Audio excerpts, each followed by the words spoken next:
Hi everybody, looking to get out there and exercise, but worried about the cold weather? Let's go through some safety tips.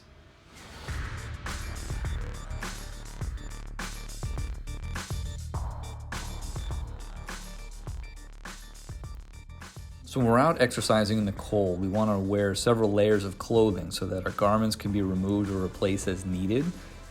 As exercise intensity increases, we need to remove the outer garments, and then during the periods of rest, warming up, or even cooling down, even sometimes when we're doing more low intensity exercise, we need to put those garments back on. It'll also be very important to keep a head covering just because we can lose considerable amount of body heat that radiates from the head. During the time that we're doing more intense exercises, we need to allow for adequate ventilation of sweat. We can definitely sweat pretty heavily during exercise, and it does get soaked up into our garments or the different clothes we're wearing. And in particular, in cold outdoor environments, there's also quite a bit of wind.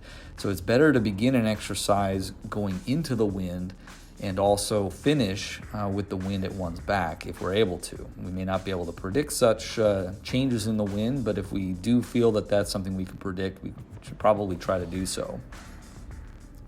It's also important that we select garment materials that allow for the body to give off body heat during exercise and retain body heat during inactive periods. While cotton ends up being a good choice for exercising in the heat, it's actually not a good idea for the cold weather. We do recommend usually a wool material. It's a good, excellent choice for exercising in the cold because it maintains the body heat even when wet. Other newer synthetic materials like polypropylene is also an excellent choice as it can wick away the sweat from the body and prevent additional heat loss.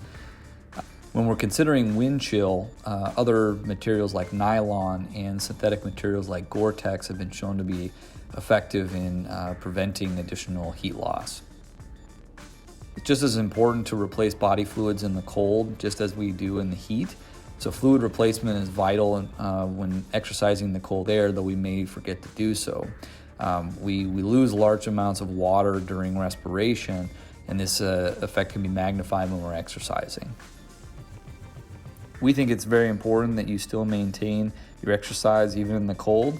Please take into account these tips, and if you have any questions or concerns or even any other comments, please reach out to us.